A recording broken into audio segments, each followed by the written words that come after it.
শেষ বাঁশি বাজতেই আবেগ আর ধরে রাখতে পারেননি ইকুয়েডরের প্রধান কোচ সেবাস্তিয়ান বেকাসেসে। নিউ জার্সি স্টেডিয়ামে রেফারি শেষ বাঁশির সঙ্গে সঙ্গেই বেরিয়ার টপকে গ্যালারিতে থাকা পরিবারের সদস্যদের কাছে ছুটে যান তিনি।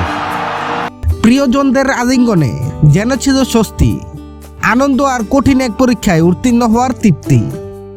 জার্মানির বিপক্ষে ম্যাচটি ছিল শুধু নকআউটে ওঠার লড়াই নয়, বেকাসেসের কোচিং ভবিষ্যতেরও পরীক্ষা। ম্যাচের আগে আর্জেন্টাইন এই কোচ ঘোষণা দিয়েছিলেন ইকুয়েডর শেষ 16তে উঠতে না পারলে তিনি পথ ছেড়ে দেবেন। কুরাসাওয়ের বিপক্ষে গোলশূন্য ড্রয়ের পর সমর্থকদের ক্ষোভ এবং তার পরিবারের সদস্যদের সঙ্গে বাকবিতন্ডার খবর চাপ আরও বাড়িয়ে দিয়েছিল। ম্যাচের অনেকটা সময় পর্যন্ত বিদায়ের সংখ্যা ঘিরেছিল বেকাসেসকে, কিন্তু সংকটের মুহূর্তে দারুণ লড়াকু মানসিকতার পরিচয় দেন ইকুয়েডর। 4 বারের বিশ্ব চ্যাম্পিয়ন জার্মানিকে 2-1 গোলে হারিয়ে ইতিহাসে মাত্র দ্বিতীয়বারের মতো বিশ্বকাপে নকআউট পর্বে জায়গা করে নিয়েছে দলটি।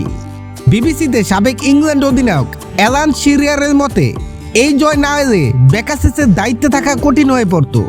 তবে খেলোয়াড়দের কাছ থেকে তিনি যে প্রতিক্রিয়া চেয়েছিলেন সেটি তারা মাঠে দুর্দান্তভাবে দেখিয়েছে।